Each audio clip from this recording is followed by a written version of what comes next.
So my part, we thought, okay, we're doing our quarterly update. What's going on? And gee, it looks like interest rates have started to go up on the mortgage market. That's typically where we noticed it first, and thought, well, what should we do? And so I thought, well, let's do a little something. Talk about what do we do when interest rates rise. So first, I want to start with some basics. And the first slide I have here shows what interest rates have done since 1950. So you'll notice it's sort of it's sort of a mountain chart, but you can see that there are long-term trends there. Those of us that were around for a long time remember when, this thing comes up, and good, shouldn't come back again. My apologies for that. The long-term trends here, and for those of us who've been around for a long time, remember what they were like back in 1980. So let's talk about a little bit about bond basics first, and I know some of you know more than others that are on this call, so I thought I'd just go back to the beginning. For those of you who already know this stuff, please be patient with me for a few minutes. So you also hear us use the term fixed income. That when we say fixed income and bonds, that's kind of interchangeable. And what is a bond? It's really just a note. It's an IOU. From who? It could be the U.S. government, and those are called treasuries. It could be from a state or a local government. It could be from a company. We call them corporate bonds. And it could be from a non-U.S. government or company. Usually we refer to as foreign or international bonds. There's also a subset of this, sometimes called emerging market or new market bonds. These are bonds issued by smaller countries. That doesn't mean third world backwaters. Many Central and South American countries, Asian, Eastern European, etc. It just refers to smaller economies. The other thing is, since a loan is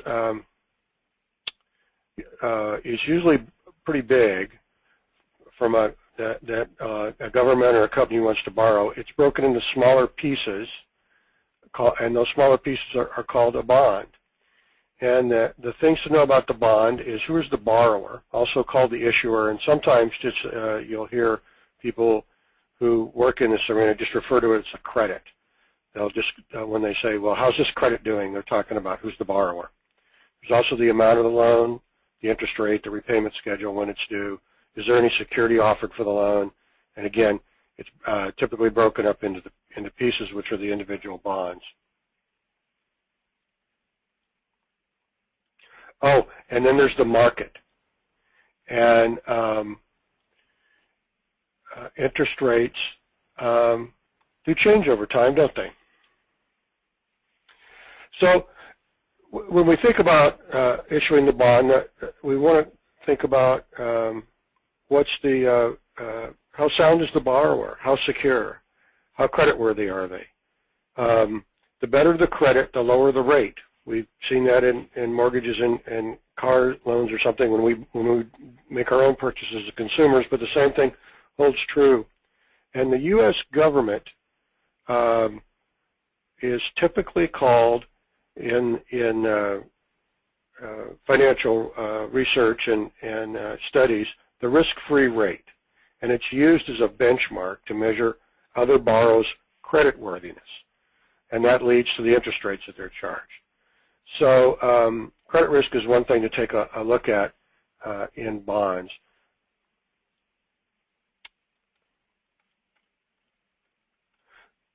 So let's take an example. We're going to play with this for a couple minutes. So let's say we have a note for $10,000 with a good creditworthy borrower. We're borrowing the money for 10 years, and the bond is held or is paying a 5% interest annually. So if you bought this bond and held it to maturity, you give them $10,000. Every year you get a check for $500 for 10 years, and at the end of that you get your $10,000 back. Pretty straightforward. But now let's look at, say, 4 years have passed, and the interest rate market has changed. And by the way, now you have a 6-year note. You don't have a 10-year note because 4 years have gone by.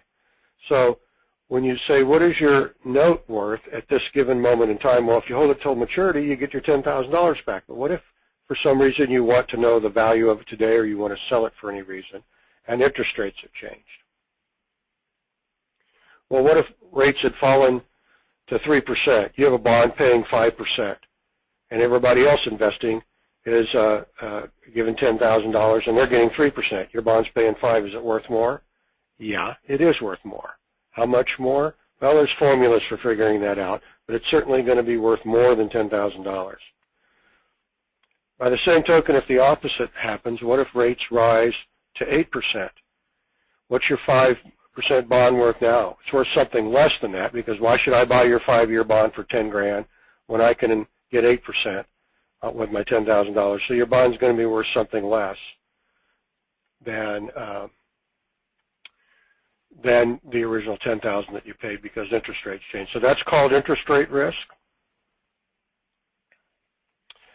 So the longer the period until maturity, the greater the price or value changes for a change in market rates.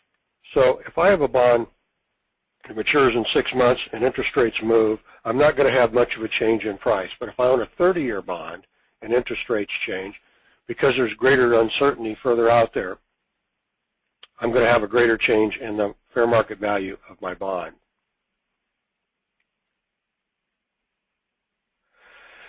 So the next thing I want to talk about is the coupon rate, or the stated rate on the bond. A higher coupon rate is less affected by changes in the market interest rate than a lower coupon rate. And I have an example here. Let's say there's a 1% change in the market rate. If I own a 4% bond, that's a 25% change in interest rates. So that bond is going to move in price quite a bit.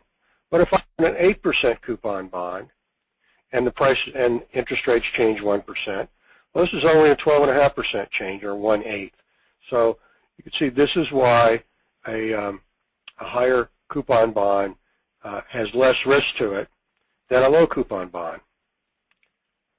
So what do I do with rising interest rates with this bit of information that we've just looked at? Well, I want to have a shorter maturity, and I want higher coupons. That is, a lower credit issuer. That sounds interesting. Well, so you might move from, example, government bonds to investment quality corporate bonds. So you would get a little higher rate of return under normal times with the corporate bond, and I might move to a much shorter maturity than I normally would have, and that should reduce the volatility to my bonds if rates rise. So here's two strategies. We manage our maturities depending on what interest rates are doing, and the second one is we manage our coupons. In other words, we manage the credit quality of the issuer. We might want safer, or that doesn't mean we're taking crazy risks or anything, but we could, if you move from a AAA credit to a AA credit to a single A credit like that, you would expect some increase in rates for the same maturity. But that's not the whole picture. Let's look at another factor here, and it's called the yield curve. The yield curve is the relationship between interest rates at different maturities. So I tried to find a picture on the web for this presentation, but I couldn't find one. But I just have in my mind, I remember many times walking into a bank, and they would have a placard by the front door, and it said, 3-month CD, 6-month CD, 1 year, 2 year, 3 year, 5 year, something like that. And you can see the different interest rates you'd get, and the longer the maturity, the higher the interest rates. That would be a yield curve for CDs from there. And this is a picture of a normal yield curve. On the left, we have the yield. Further up the line, further up the graph, the higher the yield. On the bottom, we have the maturities. You can see it, shorter maturity is a lower yield, and as we move up. So that would be what would be considered a normal yield curve. But that isn't how it is all the time. Matter of fact, for a lot of the last 5 years, it's felt like what we would call a flat yield curve, in that it didn't make any difference what the maturity was.